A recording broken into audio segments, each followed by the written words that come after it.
Y bueno, acá tenemos el tema planteado de los tres maestros. Ahora vamos a comentar de qué se trata.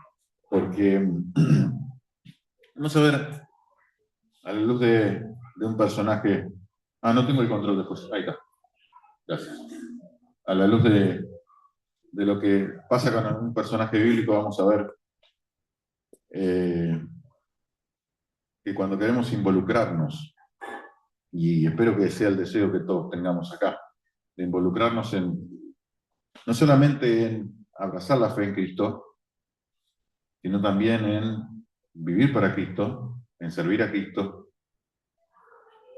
en seguirle y en extender su reino. Si ese es el deseo, que espero que todos lo tengamos acá, necesitamos quizás aprender las lecciones que aprendió un muchacho bastante joven en su momento, y tuvo que aprender a los golpes, como aprendemos la mayoría, ¿no? Tengo un pariente que suele decir, lo que no aprendemos por la razón, lo aprendemos por el chichón. Y suele pasar que es así. Es un muchacho muy joven que terminó escribiendo un libro de la Biblia.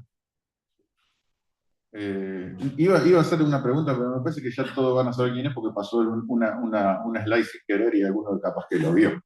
Ya lo vieron quién era, así que no voy a preguntar más nada porque ya saben que vamos a hablar de Juan Marcos. Juan Marcos escribió el Evangelio de Marcos, ¿sí? Eh, es un personaje que no parece mucho, pero sí llama la atención algunos detalles. Y él tuvo tres maestros, tres siervos del Señor. Está bien, nosotros a lo mejor no tenemos esos tres maestros, pero la palabra nos ha dejado el reflejo de lo que esos tres maestros le enseñaron a Juan Marcos y, y también, naturalmente, que nos pueden eh, enseñar a nosotros también esos mismos tres maestros que le enseñaron a Juan Marcos. Voy a poner el teléfono acá porque el reloj está mal, dice 11:05, son 11:40, y si yo le doy bolilla a ese reloj, acá no nos vamos más. Entonces vamos a ir mirando un poquito el reloj de acá. Bien, ahí vamos a ver algunos detalles de su vida, porque nos van a venir muy bien. Bueno, el nombre de su madre era María, era la dueña de la casa donde estaban orando el día que Pedro fue liberado de la cárcel, capaz que alguno recuerda el evento. Era un lugar donde se solían hacer reuniones de oración, ¿sí? La casa donde él vivía con su madre, no sabemos con quién más. Sabemos que era sobrino de Bernabé, ¿sí? Bernabé, compañero de aventuras del apóstol Pablo en el primer viaje misionero. Probablemente vivió hasta su juventud en Jerusalén, y él comienza a llevar adelante un ministerio como ayudante, dice el texto bíblico, como ayudante nada más ni nada menos que de Pablo y Bernabé. En el primer viaje misionero, Pablo y Bernabé salen encomendados por los líderes de la iglesia en Antioquía, que estaban en ese momento llevando y que reciben el mandato del Señor, el mandato del Espíritu Santo de salir fuera de los límites de donde ya tenían una iglesia constituida, si bien ya estaban en el extranjero, salir y predicarle definitivamente a todo tipo de pueblo, de raza, de lengua, de nación. Y el Espíritu Santo pide que vaya Pablo y Bernabé, que sean los líderes de ese ministerio, y lo toman y lo llevan a Juan Marcos, sobrino. Bernabé lleva a su sobrino como ayuda. Eso lo dice Hechos capítulo 13, versículo 5. Pero en Hechos capítulo 13, versículo 13, se narra que él regresa a Jerusalén, abandonando la misión. Prácticamente habían ido al primer lugar, que era en Chipre. Hubo una serie de eventos ahí, especialmente cuando le querían predicar a un procónsul, a una autoridad del lugar, y había un mago, un falso profeta judío llamado Bar Jesús, o también el otro nombre era Elimás. Ahí después pueden ver la historia. La cuestión es que este falso profeta resistía las enseñanzas de Pablo, de Bernabé, y en una muestra de gran autoridad espiritual, y haciendo un milagro de esos milagros que no nos gustan, pero que a veces en la Biblia aparecen, podemos decir un milagro negativo, el más queda ciego. Pablo le dice, y vas a quedar ciego, y quedó ciego. Fue un evento bastante traumático seguramente, era un momento difícil. La cuestión es que después de eso, Juan Marcos dice, Hechos capítulo 13, versículos 13, dice, habiendo zarpado algo de Pafos, Pablo y sus compañeros arribaron a Perge de Pampilla, pero Juan, o sea, Marcos, apartándose de ellos, volvió a Jerusalén. Y se marchó y a su barco le llamó Libertad. Retiróse. Bien. Y abandonó la misión, efectivamente. Y ahí va a suceder lo que vamos a leer ahora. Y hay un evento que quizás nos entristece.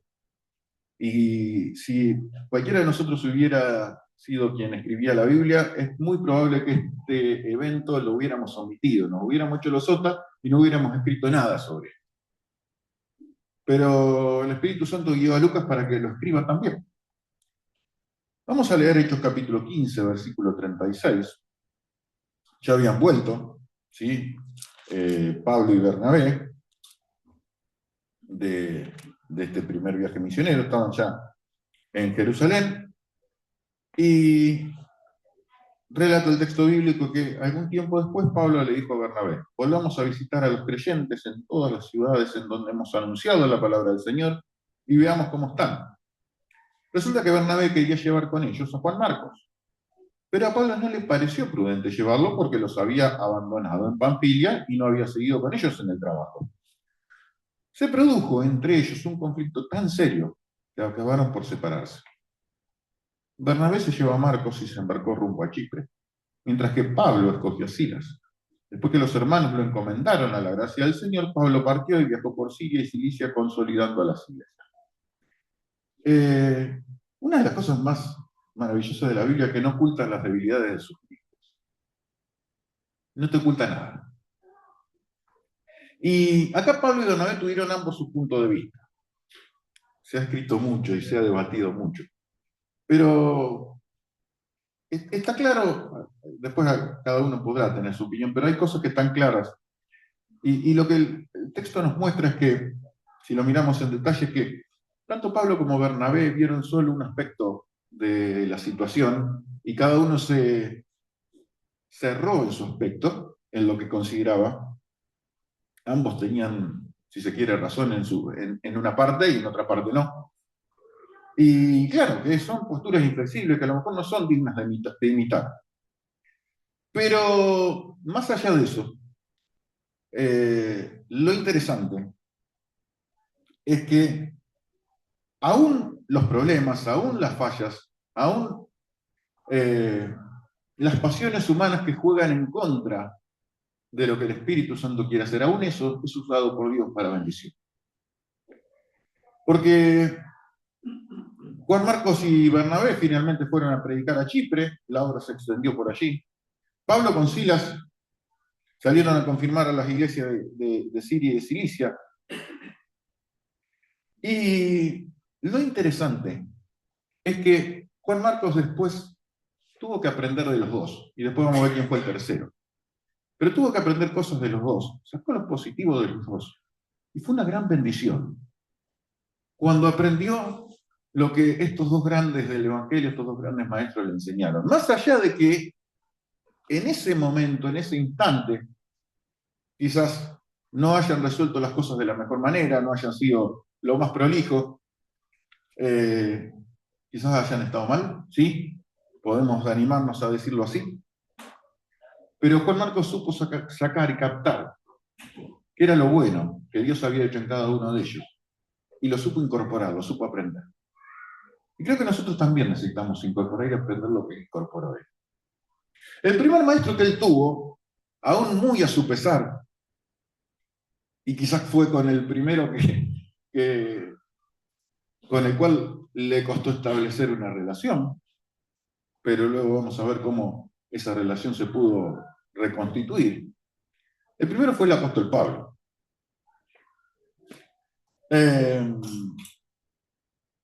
Y más allá de que hubo desacuerdos y demás, Pablo no quería que Juan Marcos viniera porque, claro, los había abandonado.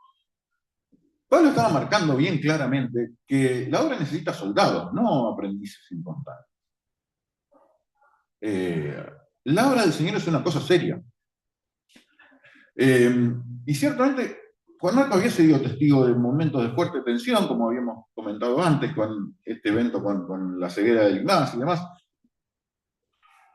Pero lo que siguió del viaje, si ustedes siguen viendo Hechos capítulo 13 y Hechos capítulo 14, se van a encontrar con que los momentos de tensión fueron en aumento, fueron mucho mayores. Es como que Juan Marcos no vio nada de la tensión que verdaderamente Pablo y Bernabé tuvieron que soportar. Después lo pueden ver. Por ejemplo, una de las cosas que sucede es que a Pablo lo apedrean en un momento y casi que lo declaran muerto. Eh, Creyeron, de hecho, que estaba muerto. O sea, Pablo sabía que lo que venía era más bravo todavía.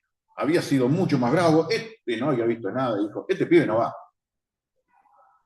Seguro que a más de algunos nos habrán dicho, este pibe no va. ¿No? Y a veces pasa. Uno piensa allí, este, ya está, le hacemos la cruz y vamos a buscar a otro.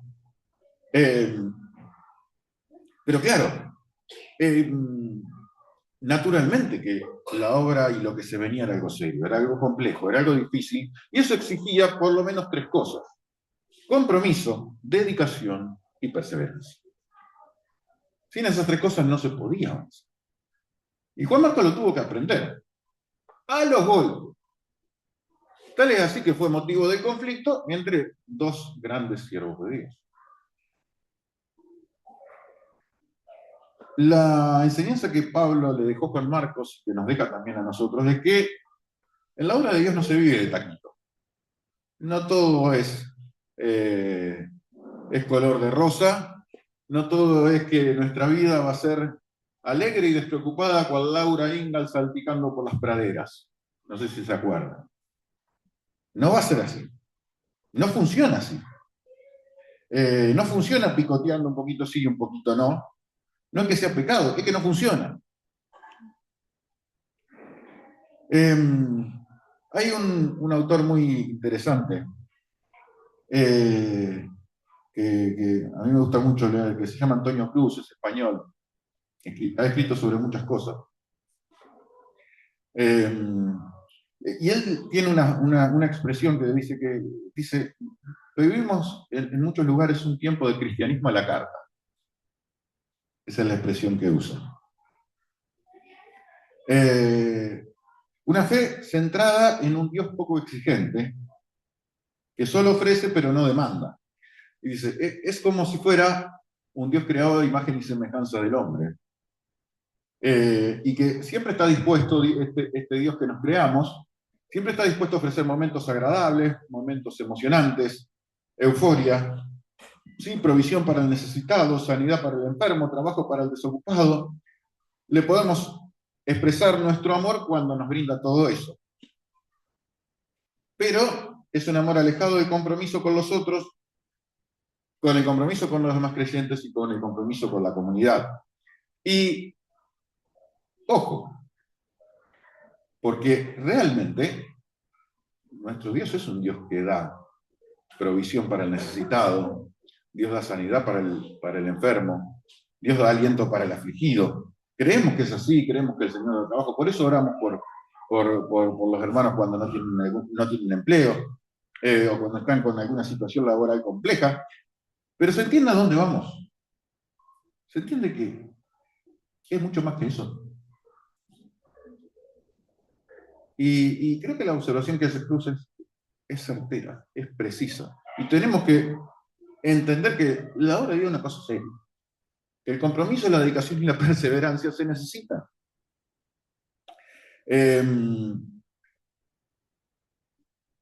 También hace referencia de Cruz y dice, bueno, es como si tuviéramos un Dios que es nuestro criado, un Dios que está al servicio nuestro y que lo tenemos como aquel que nos va a sacar las papas del fuego cuando lo necesitamos, que va a darnos soluciones a nosotros como individuos, y nos va a dar bienestar personal solamente. Eh, Quizás una canción de la música popular argentina, una canción que escribió Charly García, se llama Confesiones de Invierno, seguro muchos la conocen. Eh, una canción que si vos la escuchás la letra te dan ganas de pegarte un corchazo, porque la verdad es extremadamente triste. Y en una frase tiene ahí en esa canción que dice: Dios es empleado de un mostrador, da para recibir. Y claro, nosotros como cristianos, como hijos de Dios, como lectores de la Biblia y demás, nos espanta que diga esa frase. Y claro que nos va a espantar. Pero también tenemos que pensar y reflexionar si a veces nosotros no nos hemos hecho esa figura de Dios como empleado de ese mostrador. Y que nosotros le damos para recibir. Capaz que lo que nos espanta no sea que la frase sea falsa. Lo que nos espanta es cuando la frase se vuelve cierta.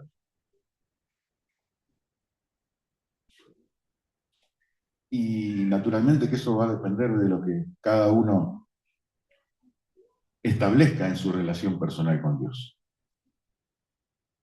Eh, por eso hablamos de que la obra del Señor es algo serio, que requiere compromiso, dedicación, perseverancia.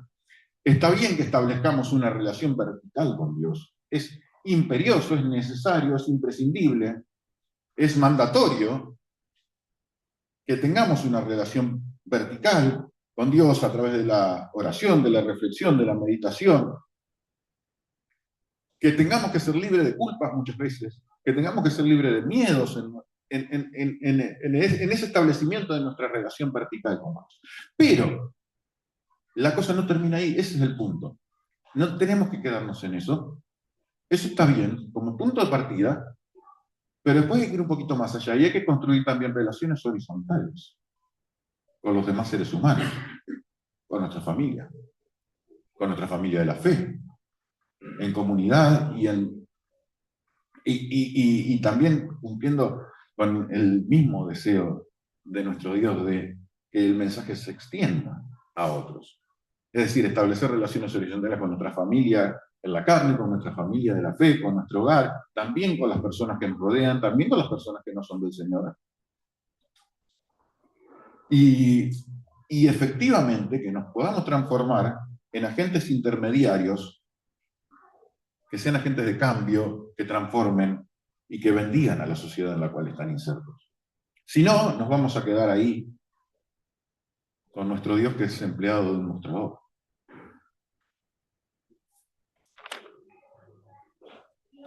Es por ello que es necesario que nuestra fe no quede reservada al ámbito privado, que no sea una fe fragmentada, como a veces pasa. Y como nos quieren, en definitiva, Satanás y el mundo quieren eso, ¿no? Para nosotros. Si nuestra fe queda fragmentada, queda reducida a un ámbito privado, a tu cuarto de oración y a tu templo de los domingos, y vamos a hacer, si se quiere, un producto más en el supermercado de las religiones. Ni más ni menos que eso. Pero cuando efectivamente entendemos que servir a Dios implica mucho más que eso, que la relación vertical está perfecta, que es imprescindible, que es necesaria, pero que tiene que ir un poquito más allá, seguramente la cosa va a ser diferente. Eh, Esperemos que nuestra vivencia en la comunión con Dios y también en el compromiso en su obra no esté supeditada solamente al clima, al trabajo, a las actividades que pueda haber, a lo que pueda pasar a los deportes, a la televisión, al ocio. Y no digo que no haya que disfrutar de cosas que uno puede tener y que el Señor le da, ¿no? La Biblia dice que está bueno que disfrutemos de una buena comida, que disfrutemos del amor conyugal, que disfrutemos de la amistad, que disfrutemos no sé, del arte, de la música, que disfrutemos de las maravillas de la creación del Señor. Todo eso está muy bien. Y hay textos que incluso, acá los tengo anotados, no vamos a entrar en detalle, pero hay textos que hablan de eso, ¿no?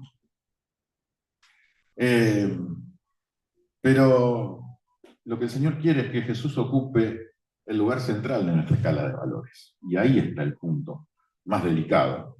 Claro, Juan Marcos lo tuvo que aprender y lo tuvo que aprender a los ponchazos. Mira esta imagen la pasamos un montón de veces, capaz que va muy rápido porque la hemos mostrado muchas veces, pero lo que tuvo que aprender Juan Marcos es esto, ¿no?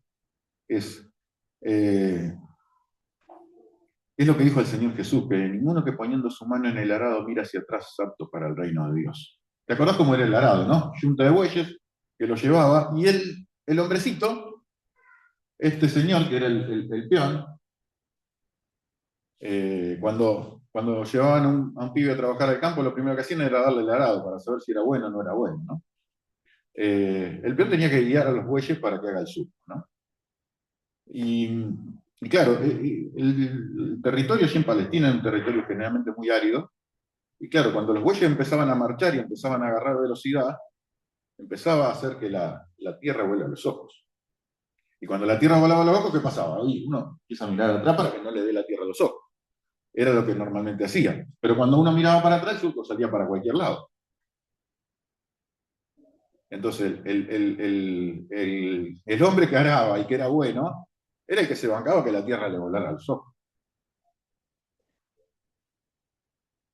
Y Juan Marcos lo aprendió con crudeza, porque siempre existe la tentación de volverse hacia atrás. Particularmente si estás en el servicio, te va a pasar miles de veces. De que la tierra te vuelve los ojos y que la tentación de volver atrás esté presente. Pero es ahí donde aprendemos como aprendió Juan Marcos. Que el compromiso, la dedicación, la perseverancia, aunque sean palabras que puedan hasta chocarnos, molestarnos, sentir que están pasadas de moda, lo que fuere, son imprescindibles y necesarias en la obra de Dios. Por supuesto que el Señor no nos va a dejar solos, pero está esperando que haya actitudes que primero se manifiesten dentro de nuestra vida, ¿no? Bien, él aprendió justamente eso de su primer maestro. Juan Marcos lo aprendió de Pablo. Tuvo un segundo maestro que fue su tío, Bernabé. Claro, a pesar de sus fallos, a pesar de lo que había implicado, la desilusión que había implicado para Pablo y para Bernabé, que Juan Marcos los haya abandonado allí en Pamfilia, él estuvo a su lado y lo estuvo estimulando con verdadera paciencia. Él pudo aprender que más allá de los errores, más allá de los fallos, más allá de las veces eh, que no damos el piné, que no damos la altura, más allá de aquellos eventos que desearíamos borrar o arrancar de nuestra vida, la paciencia y la gracia de Dios es infinita y otorga siempre oportunidades para la restauración y para el cambio. Finalmente él se lo llevó a Chipre a pesar de todo. Y aunque implicó un desacuerdo con el mismísimo apóstol Pablo, seguramente Bernabé fue el que creyó en él, el que habló con él, eh, el que le hizo entender a Juan Marcos que había cometido un error, que su error no era un error menor y que por eso también Pablo estaba tan enojado. Seguramente le habrá hablado de su compromiso con Cristo, de su identificación con Cristo, el privilegio de sufrir por Cristo, y se lo llevó a pesar de que muchos no confiaban en él. Y acá donde uno dice, bueno, ¿quién tenía razón? ¿Pablo o Bernabé? Y vamos a ver que, por ejemplo, cuando usted lee en el texto, si leímos bien el versículo 40, dice que Pablo, escogiendo a Silas, salió encomendado por los hermanos a la gracia del Señor. Mientras que Bernabé medio que lo levantó Juan Marcos, le dijo, vení pibe y nos vamos. Y lo de Pablo fue bastante más ordenado en cuanto a la forma en que encararon el ministerio de ahí en adelante. Por eso decimos, ¿quién tenía razón, Pablo o Bernabé? Y si uno lo mira fríamente y mira y se queda ahí, bueno, no, tenía razón Pablo, porque Bernabé se arrancó medio verde y salió con Juan Marcos. Claro, cuando uno mira después qué va pasando a lo largo de la historia y mira otros pasajes, otros textos bíblicos, se da cuenta que Juan Marcos verdaderamente había cambiado. Eh, Porque si bien ninguno de los dos es mencionado más en el libro de Hechos, sí aparecen varias veces los nombres de Pablo y de, perdón, los nombres de Bernabé y de Juan Marcos, aparecen varias veces en el Nuevo Testamento más adelante. Seguramente entre Pablo y Bernabé hubo algo así como una reconciliación. Pablo lo menciona por lo menos en Colosenses 4:10 y en 1 Corintios 9:6. Y Marcos aparece también como colaborador, junto con Lucas y Aristarco también, allí en el libro de Colosenses. Y fíjense que al final de los días de Pablo, el mismo que le había dicho con toda razón que era un desertor, lo pondera públicamente y lo pone de su lado. Fíjate que, bueno, ahí mencionábamos, Pablo escribe las cartas a Colosenses y Filemón, en ambos menciona a Marco como fiel colaborador en su equipo, junto con Lucas y Aristarco, y en el final de su día Pablo le escribe a Timoteo, toma a Marcos y tráelo conmigo, porque me es útil para el ministerio. Uno lo mira de acá y dice, no, tenía razón Bernabé, si al final Marcos se mandó esa macana, pero era bueno. Después Pablo lo terminó llamando. Y es como que uno dice, bueno, ¿quién tenía razón? No importa. Lo cierto es que Juan Marcos pudo aprender lo mejor de cada uno de ellos. Lo cierto es que Juan Marcos aprendió de Bernabé lo que era la gracia de Dios. Bernabé, el mismo nombre Bernabé significa hijo de consolación. Es el que está al lado animando, el que está al lado consolando, el que está acercándose.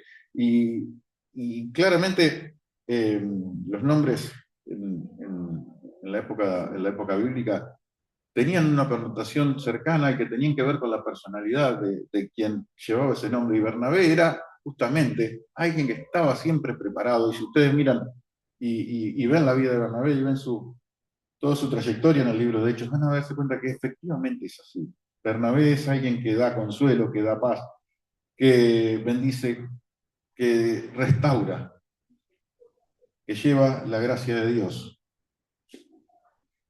por todos lados y que le enseñó justamente a Marcos lo importante que era la gracia de Dios y la restauración. Cuando hablamos de gracia y hablamos de restauración, tenemos siempre que enfrentarnos a dos enemigos.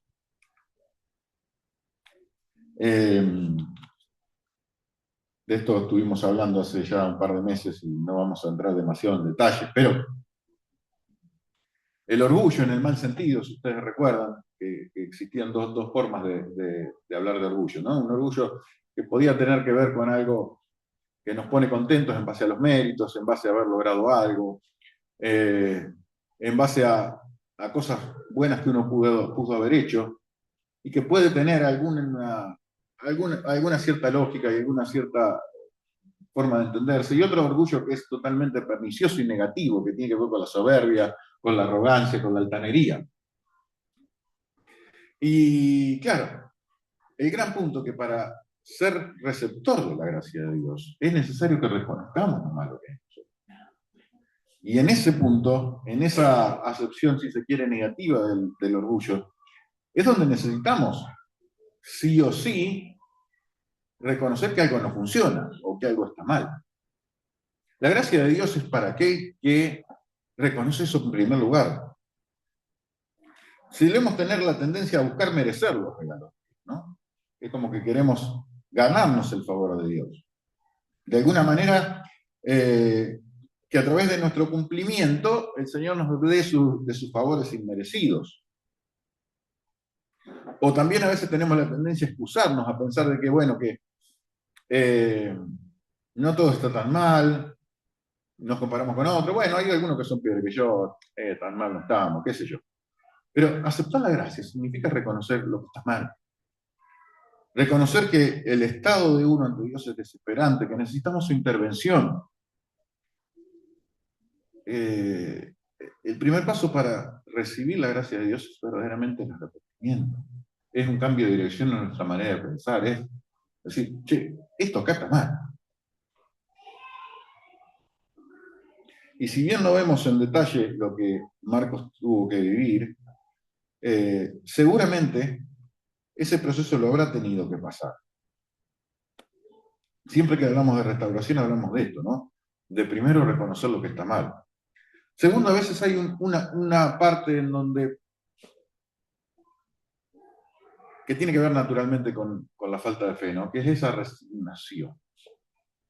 Ese tirar todo por la borda, esa desesperanza que a veces nos invade y nos anula y no nos permite seguir adelante. Si ponemos ahí que es una idea diabólica, porque efectivamente eso es lo que el diablo quiere hacer, nos quiere acusar. El nombre Satanás significa eso, ¿no? Acusador. De todos los nombres que tiene el adversario, el nombre Satanás es el que remarca esa característica, ¿no? Quiere decir el acusador.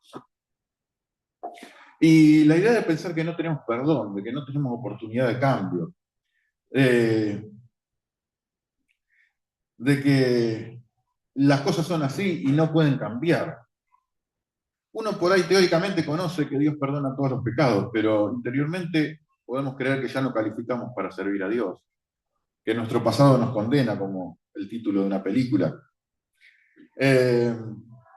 O que, bueno, Dios nos perdona, pero nos deja a un costado para que no tomemos y ya está. Y empezamos con los refranes, ¿no? También vieron que hay muchos refranes también que apuntan a la resignación y a que decir, bueno, no, Dios tendrá sus favoritos y bueno, yo quedo a un costado. Porque unos nacen con estrella y otros nacen estrellados. Y al que nace barrigón es al ñudo que lo fajen. Y el que nace parapito nunca llega a ser corneta. Cuando cantábamos en un coro, yo cantaba la cuerda de abajo y teníamos la frase, el que nace para abajo nunca llega a ser tenor, decíamos. Bueno, pero bueno, eso pasaba. Eso es verdad, porque el registro vocal es el registro vocal, no hay mucho para discutir ahí. Pero bueno. Pero muchas veces nos creemos toda esa clase de mentiras, ¿no? Nos creemos todo eso. Y es lo que nos hace daño. Dios quiere que el orgullo quede de lado, pero también esa desesperanza, esa resignación, sí, que reviente todo, que se pudra todo. Eso también necesita ser quebrantado para que la gracia de Dios se aplique en nuestra vida. Si nos empezamos a creer todos esos mensajes que a veces nos autoenviamos nosotros mismos, seguramente nos vamos a hacer daño y no vamos a poder aprovechar y disfrutar de lo increíblemente grande que es la gracia y es el regalo inmerecido de parte de Dios. Y vamos rapidito y terminando. Tercer maestro. Tuvo un tercer maestro, Juan Marcos. Juan Marcos estuvo muy cerca del apóstol Pedro. No hay mucha información que encontremos en la Biblia, pero sí sabemos, por la historia y también por el texto que está puesto ahí, 1 Pedro capítulo 5, versículo 13, que Juan Marcos fue discípulo del apóstol Pedro, que estableció una relación personal con el apóstol Pedro, que estuvo muy a su lado, y que esa relación era prácticamente paternal. De hecho, fíjense cómo Pedro lo describe cuando se está cerrando la primera carta. Dice, la iglesia que está en Babilonia elegida juntamente con ustedes, y Marcos, mi hijo, los saluda. Marcos, mi hijo. Y sí, estableció una relación personal con Pedro, muy clara. Y claro, Pablo había sido un gran maestro para él y le enseñó dedicación, compromiso. Bernabé había sido un gran maestro para él, como su tío, como su mentor, como alguien que lo restauró también después de su caída. Pero claro, ninguno de ellos había sido y había estado de primera mano junto con Jesús, cosa que sí ocurrió con el apóstol Pedro. Entonces, si bien con Pablo aprendió compromiso, con Bernabé aprendió de gracia, con Pedro aprendió sencillamente y de primera mano quién era Jesús, quién fue Jesús. Y claro, Pedro le empezó a contar sus vivencias seguramente, empezó a charlar con Juan Marcos, y Pedro no tenía otro capital que su experiencia de haber transitado esos 3 años y medio con Cristo, y empezó a contarle, y empezó a hablarle de sus historias, y empezó a hablarle del carácter de Cristo, y empezó a hablarle del poder de lo que había hecho el Señor mientras estuvo en la tierra, también de lo que fue la obra de la cruz, de su muerte, de su resurrección. Y Marcos se puso a escribir y a tomar nota. Y de hecho, ya no escribió una carta, sino escribió un evangelio. Si usted lee el evangelio de Marcos, se va a dar cuenta que es un evangelio repleto de acción. Marcos no presta tanto atención a los discursos, no presta tanto atención a las enseñanzas ya más ideológicas, más elaboradas. Él presta atención a eventos. Y en ese evangelio que predomina la acción, se refleja también y se refleja muy claramente cómo esas charlas con el apóstol Pedro tuvieron un impacto tan grande que lo llevó a Marcos a escribir todo eso. El apóstol Pablo decía, para mí el vivir es Cristo. Bueno, Marcos lo tuvo que aprender también, capaz que a los ponchazos, capaz que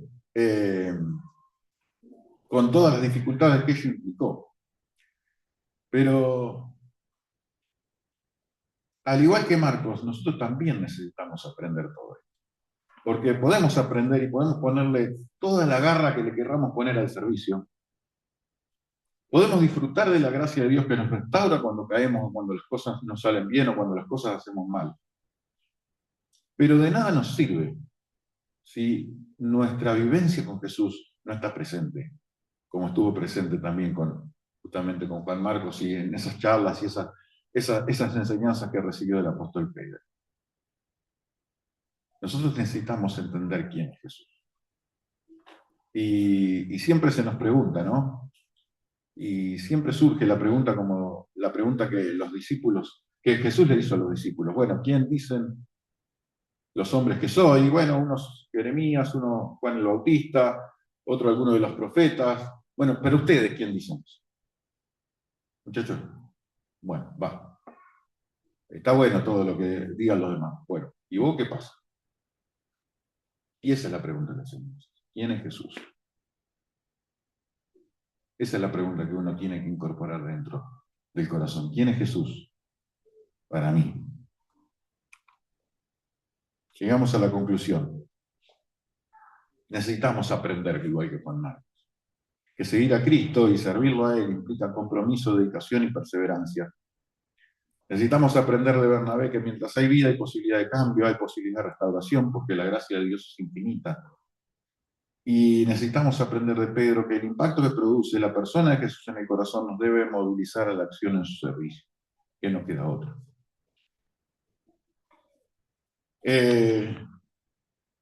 Permítanme comentarles que he sido personalmente muy interpelado también por la vida de Juan Marcos. Porque, claro, porque más de una vez me ha pasado, y espero que no, pero es muy probable que me siga pasando, de que hoy está más preocupado por los ravioles que voy a comer al mediodía que por lo que el Señor quiere hacer en mi vida. Que voy a estar más preocupado por el trámite que tengo que hacer en el banco o porque tengo que arreglar el auto, que por lo que Dios pretende de mí, de los cambios que quiere incorporar en mi vida, del cambio de carácter, de quizás lo que haya que hacer para extender su obra. Creo que el Señor nos interpela en ese sentido y gracias a Él que nos interpela. Porque eso es lo que nos permite alinearnos, eso es lo que nos permite volver al destino, eso es lo que nos permite volver a ubicarnos cuando empezamos a desviarnos. Quiere el Señor que en esta mañana todos podamos incorporar estas lecciones, que por ahí son simples, son sencillas, pero que afectan profundamente nuestra vida, afectan profundamente nuestro corazón. Quiere el Señor que nos guíe, que nos dirija y que cada uno como individuo, como hogar, como familia, como iglesia, podamos reflejar efectivamente a Cristo y bendecir a todos los que nos rodean, guiados por la gracia del Señor. Amén. Oramos. Te damos gracias, Señor, una vez más, por permitirnos compartir de tu palabra, por permitirnos meditar en ella, porque todos juntos podemos entender con claridad qué es lo que tenés para decirnos. Gracias por el llamado que nos haces a dedicarnos, a servirte, a participar de tu proyecto. Lo que implica, Señor, hacerlo y participar, Señor, de ese gran proyecto que vos tenés para la humanidad entera.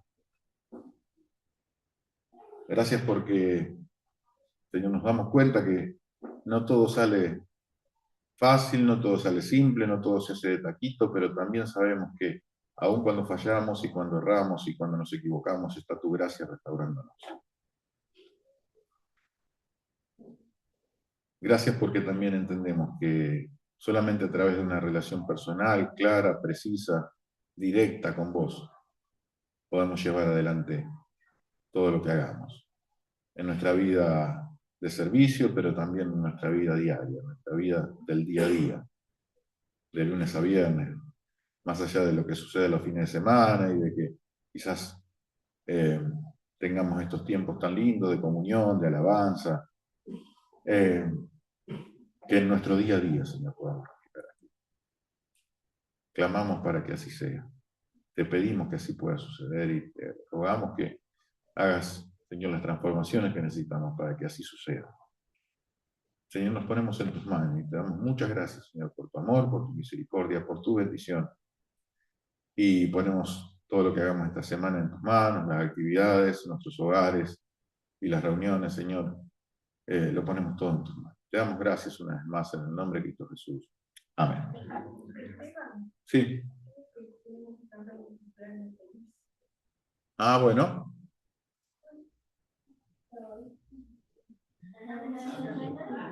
Ah, tenemos un premio feliz. Bueno, dale, vamos, vamos.